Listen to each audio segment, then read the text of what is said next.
Alors ça c'est un modèle Ford F100 de 1954, plus du tout dans son état d'origine évidemment, puisque celui-ci a été équipé d'un moteur, c'est intéressant, un moteur de Chevrolet Corvette 454 cubic inch.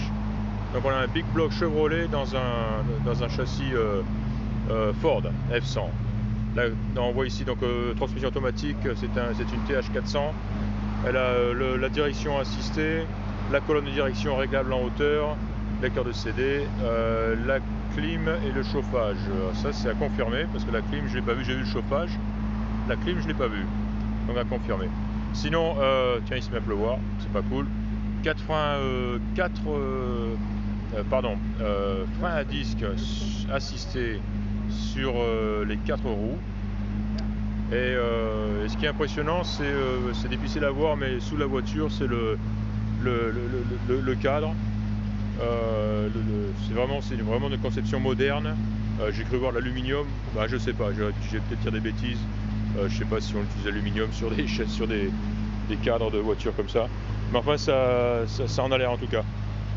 Les feux fonctionnent, à l'avant, à l'arrière, les clignotants fonctionnent. Et la voiture se conduit très bien. La transmission fonctionne bien, la direction aussi et les freins aussi, bien sûr, 80 disques.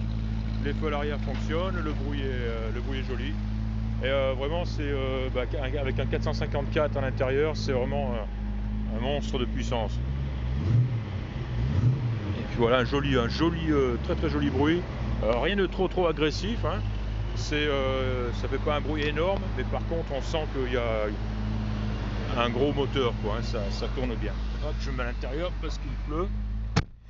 Voilà, puis on va l'arrêter.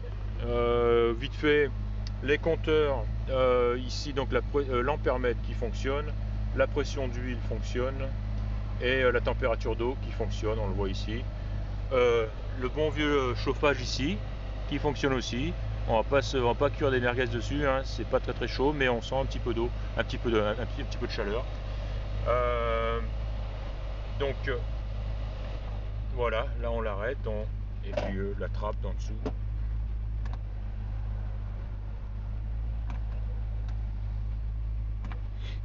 La trappe, l'accès à la trappe du dessous pour pour fermer le volet ou l'ouvrir Voilà. Sinon j'ai remarqué qu'il ne fonctionnait pas. Donc la direction assistée, donc, elle fonctionne par contre très bien. Surtout quand on considère le poids qu'il y a à l'avant et la taille des pneus, c'est vraiment du velours. Les essuie-glaces fonctionnent, on les voit ici, ils sont un peu mous, mais hop, on va y arriver, voilà.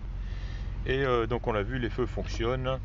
Oui, j'allais dire, ne fonctionne pas par contre le compteur de vitesse, la jauge d'essence et le contour. Donc à voir. Moi j'arrête le moteur.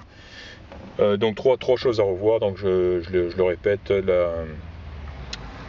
le compteur de vitesse, la jauge essence et le contour ici. À part ça, donc tout le reste fonctionne. Les fenêtres montrent des sans problème, c'est doux, c'est bien fait, c'est bien réglé. C'est vraiment on le voit, c'est un pick-up qui a été très joli, ciel de tour ici en très bon état, belle couleur. Beaucoup d'argent investi dans ce pick-up, c'est évident, et une qualité de travail vraiment appréciable, qui se voit tout de suite, Voilà, donc un hybride, F100 Ford avec un big block Chevrolet 454 cubic inch. En tout cas beaucoup de puissance. En plus la route était un peu mouillée, mais quand on a accéléré, on n'a même pas senti les roues patiner à l'arrière tellement elles se sont mis à patiner vite et bien Mais voilà. L'autre petit problème pas forcément un problème, mais il faut le savoir. Il est monté très bas, mais vraiment bas.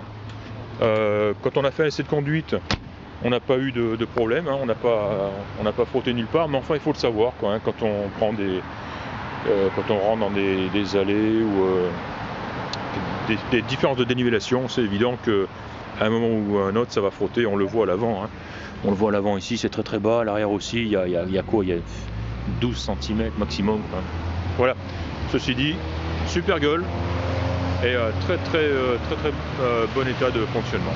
Voilà, 1954 F100 Ford.